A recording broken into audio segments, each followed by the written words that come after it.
Naruto olamida ko'plab dramatik lahzalar mavjud. Ba'zi sahnalar yurakni larzaga solsa, ba'zilari ko'zga yosh keltiradi. Quyida Naruto anime va mangasidagi eng qayg'uli 7 ta sahnani eslaymiz. Tayyor bo'lsangiz, boshladik. Zabuzaning oxirgi iltimosi. Dastlab Zabuza Momochi shafqatsiz yollanma qotildek ko'ringan. Ammo u ham inson edi. Hakuni yo'qotganida u yuragidagi haqiqiy tuyg'ularni ochib berdi. Zabuza dushmanlariga qarshi oxirgi bor kurashib, Gatoni o'ldirishga muvaffaq bo'ldi. O'limidan oldin u Narutodan so'radi: "Iltimos, meni Hakuni yoniga qo'ying." Bu so'zlar uni Haku uchun chinakam g'amxo'rlik qilganini ko'rsatadi. Хаку.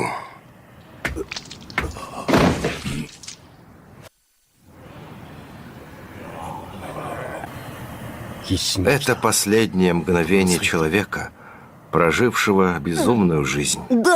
Jirayaning o'limi. Jiraya Narutoning eng yaxshi ustozlaridan biri bo'lib, u doim hazilkash edi, lekin yuragida chuqur mas'uliyat his qilardi. O'limidan oldin u Konohaga muhim xabarni yetkazish uchun jonini fido qildi. So'nggi daqiqalarda u o'z hayotini ko'z oldidan o'tkazdi va so'nggi bor shunday dedi: "Men doimo muvaffaqiyatsizlikka uchraganman, lekin bu safar haqiqiy hikoyamni yozib tugatdim." Jirayaning o'limi Naruto uchun katta yo'qotish bo'ldi. Itachining haqiqati. Barcha Itachini Konohaning eng yovuz jinoyatchisi deb bilardi, lekin uning o'limidan keyin haqiqat ochildi. U Konohani saqlab qolish uchun o'z klanini qurbon qilgan edi. O'z hayotini ukasi Sasuke uchun bag'ishlagan Itachi o'lim oldidan unga so'nggi bor mehr ko'rsatdi. "Seni doimo yaxshi ko'rganman, Sasuke." Bu lahza Naruto olamining eng yurakni ezuvchi burilish nuqtalaridan biri bo'ldi. Minato va Kushinaning o'limi. Narutoning tug'ilishi shodiyona bo'lish kerak edi, lekin hamma narsa boshqacha bo'lib ketdi. Obito Kyubini ozod qilib Konohaga hujum qildi. Minato va Kushina o'g'illari Narutoni himoya qilish uchun hayotlarini fido qilishdi. O'lim oldidan Kushina o'g'liga so'nggi maslahatlarini berdi. Uni ismi Naruto. Biz Minato bilan Jiraiya senseining kitoblaridan olganmiz. Bu ismni Neji Hyuganing qurbonligi. Neji yoshligida taqdir oldida ojiz ekaniga ishonardi, lekin u hayot o'z qo'lida ekanini tushunib yetdi. Urushda u Naruto va Hinatani himoya qilish uchun o'z jonini fido qildi. So'nggi daqiqalarda u shunday dedi: "Naruto, sen endi yolg'iz emassan." Bu so'zlar Narutoga katta saboq bo'ldi. Haqiqiy kuch boshqalar uchun jon fido qilishdir. Naruto. Hinata is willing to die for you. Obito va Rinning ajralishi. Obito Uchiha Naruto kabi orzular bilan yashagan bolakay edi. Ammo uning butun hayoti Rinning o'limi bilan o'zgarib ketdi. Obito Rinning Kakashi tomonidan o'ldirilganini ko'rganda, u dunyoga nisbatan butunlay umidsizlikka tushdi. "Men bu dunyoni endi qabul qila olmayman."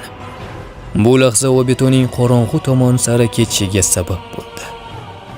Kakashi, mana nima uchun men olamni o'zgartirmoqchiman.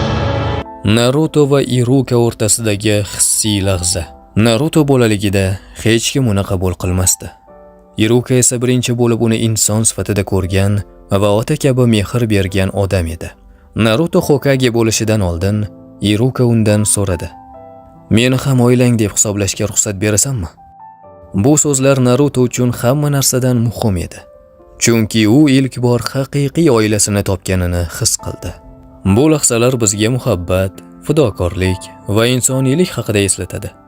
Har bir qahramon o'z yo'lida og'ir sinovlardan o'tgan. Siz uchun eng qayg'uli sahna qaysi biri bo'ldi? Izohlaringizni kutib qolaman. Bu senmisan, Haku? Nima yig'layapsanmi? Sen doimo men oldimda bo'lgansan. Hozirda qo'limdan keladigan birgina narsa bu sen bilan birga bo'lish. So'ngida.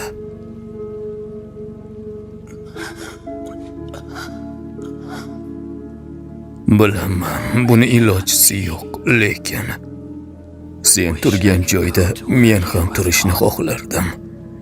Qaniydi seni oldinga bora olganimda. Bu so'nggi bor xayrlashishimiz. Haku. Agar siz ularni o'lishiga qo'yib berganingizda, Kanohada hech kim sizni yomonlamasdi. Sizni sha'ningizga tegishdi va siz o'zingizni o'ldirdingiz. Bu juda og'riqli. Barchasi yaxshi, Kakashi. Menimcha imkonim bor deb o'ylamayman. Yo'q. Yo'q. Kakashi. Rinni himoya qilaman deb va'da ber. Va'da beraman.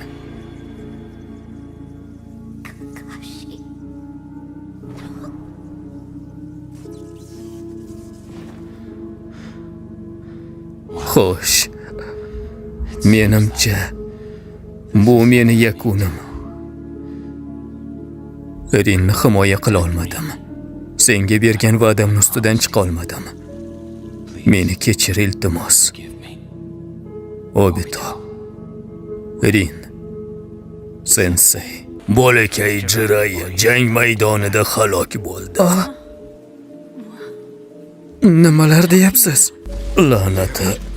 Nahotki hozir men shunday o'lim topsam, ketishiga qo'yib berdingiz. Shunday emasmi buvijon? Nega uni bunday qiyin topshiriqqa yubordingiz? Siz axir hammadan ko'p uni yaxshi bilardingiz-ku. Qanday qilib uni yolg'iz bunday topshiriqqa yubordingiz? Bas qil, Naruto. Jinirsan. Agar Jiraiya sensei 5-Hokage bo'lganlarida bu jon Tsunadeni bunday topshiriqqa yubormagan bo'lardilar. Hech qachon. Endi esa qalamimni bir chetga qo'yaversam ham bo'ladi deb o'ylayman. Bu hikoya Naruto Uzumaki haqida. Ha, eshitilishi yomon emas. Itachi o'z do'stlarini o'ldirdi. Boshliqlarini, o'z sevgilini, o'z otasini va o'z onasini. Sen tanlagan yo'l shu bo'libdi-da. Xavotir olma Itachi. Sening yo'ling biznikidan ancha og'irroq. Sen ajoyib bo'lasan.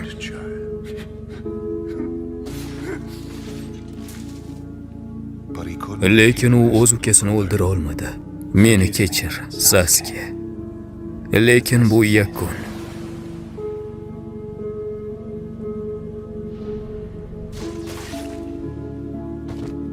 Medik ninjalarni chaqiring. Tezroq bo'ling, jarohatlari og'ir. Yo'q. O'ylashimcha o'lyapman. Bu yerda o'la olmaysan. Sen Hyuga klanini o'zgartirishing kerak. Seni bir paytlar aytgan so'zlaring meni va taqdirimni butkul o'zgartirib yubordi. Nega men uchun bunchalar harakat qilyapsan? Chunki sen meni daho deganding.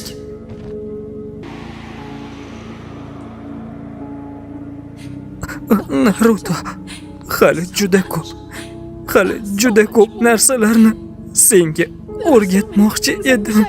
Juda ham ko'p narsalarni senga o'rgatib, juda ko'p narsalar haqida sen bilan gaplashmoqchi edim. Seni yaxshi ko'raman, Naruto. Kel bu vaqtni faqatgina ikkimiz yolg'iz o'tkazamiz. O'layotganim uchunmi bilmadim. Birdaniga ko'p gapirishni boshladim. Seni oldinda hali juda ham ko'p qiyinchiliklar kutyapti, Naruto.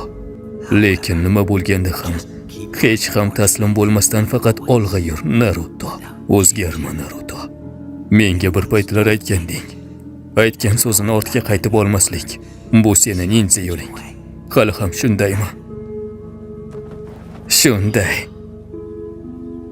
Naruto. Sen eng yaxshi Hokage bo'lasan. Albatta. Videoni oxirigacha ko'rgan barchaga rahmat deb qolaman va nihoyat qiyinchiliklar bilan bo'lsa-da YouTube'ga qaytib keldim.